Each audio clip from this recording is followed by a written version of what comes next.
أعوذ بالله من الشيطان الرجيم. بسم الله الرحمن الرحيم.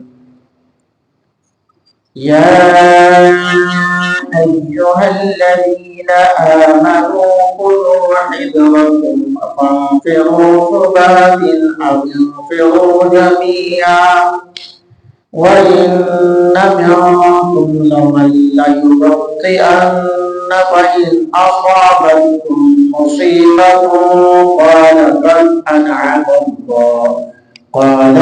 أنعم الله علي إذ لم أكن معهم شهيدا ولئن أصابكم فضل من الله ليقولن كأن لم تكن بينكم وبينه مودة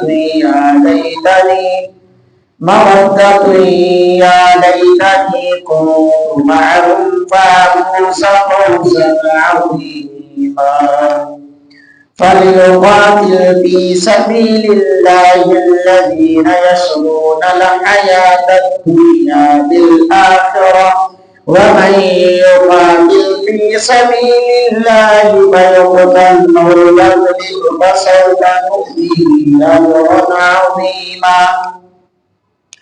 وما لكم لا تقاتلون في سبيل الله والمستضعفين من الرجال والنساء والبلدان الذين يقولون ربنا أخرجنا من هذه القرية الظالم أهلها واجعل لنا من لدنك وليا واجعل لنا من لدنك نصيرا. الذين آمنوا يقاتلون في سبيل الله والذين كفروا يقاتلون في سبيل الطاغوت فقاتلوا أولياء الشيطان إن كيد الشيطان كان ضعيفا. ألم تر إلى الذين قيل لهم كفوا أيديكم وأقيموا الصلاة وآتوا الزكاة فلما كتب عليهم القتال إذا فريق منهم يخشون الناس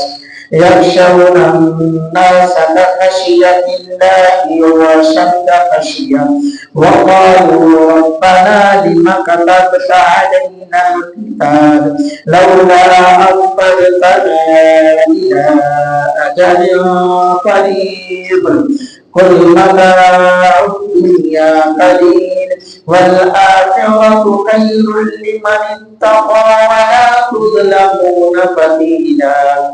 أينما تكونوا يدرككم الموت ولو كنتم في بروج مشيدة بل تصبهم حسنة يقولوا هذه من عند الله بل تصبهم سيئة يقولوا هذه من عندك قل كل من عند الله فما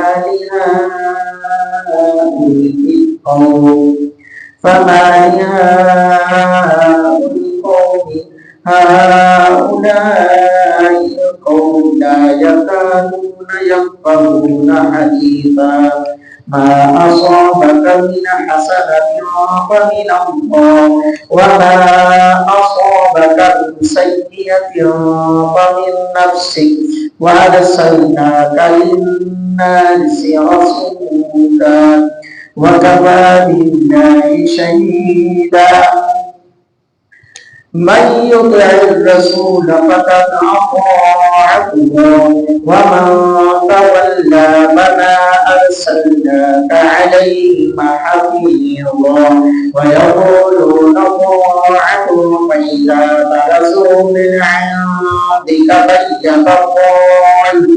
بيت طائفة منهم غير الذي تقول والله يكتب ما يبينون فأعرض عنهم وتوكل على الله وكفى بالله وكيلا.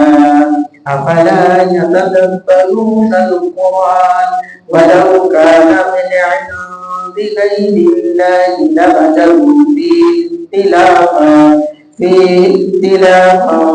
كثيرا وإذا جاءهم أمر من الأمن أذاعوا به ولو ردوه إلى الرسول وإلى أولي الأمر منهم لعلمه الذين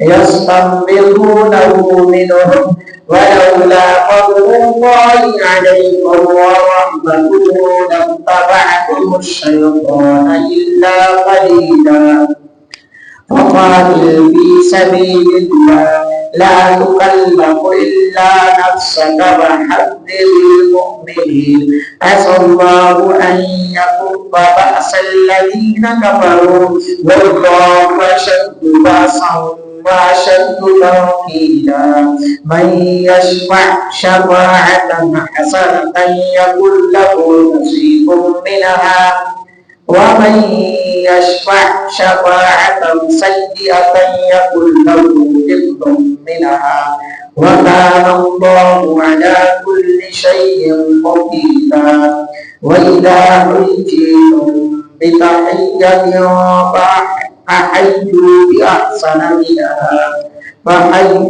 بأحسن منها أو ردوها إن الله كان على كل شيء حسيبا الله لا إله إلا هو ليجمعنكم إلى يوم القيامة لا ريب فيه ومن أصدق من الله حديثا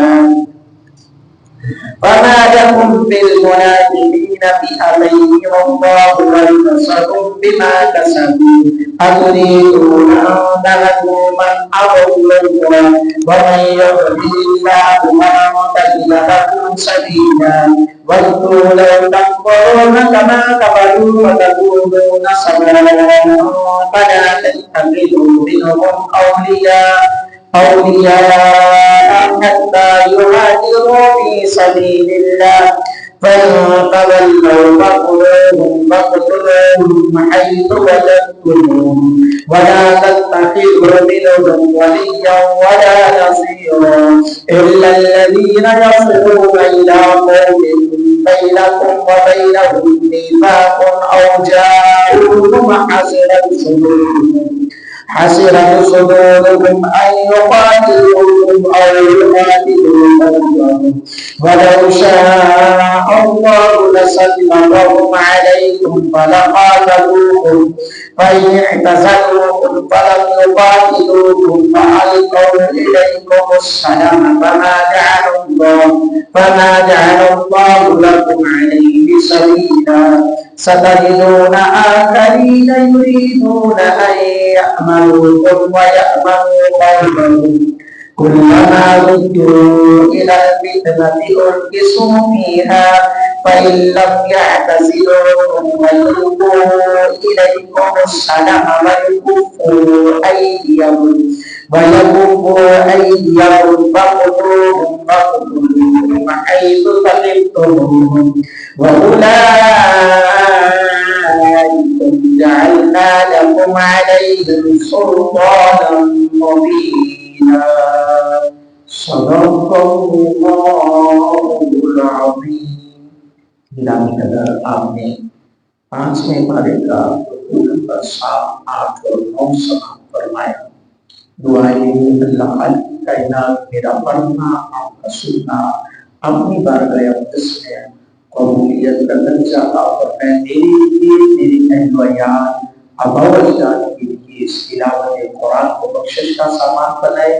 आप सबके लिए आप सबके अहलियात अबवजात के लिए भी बख्शिश का सामान बनाए। आमीन।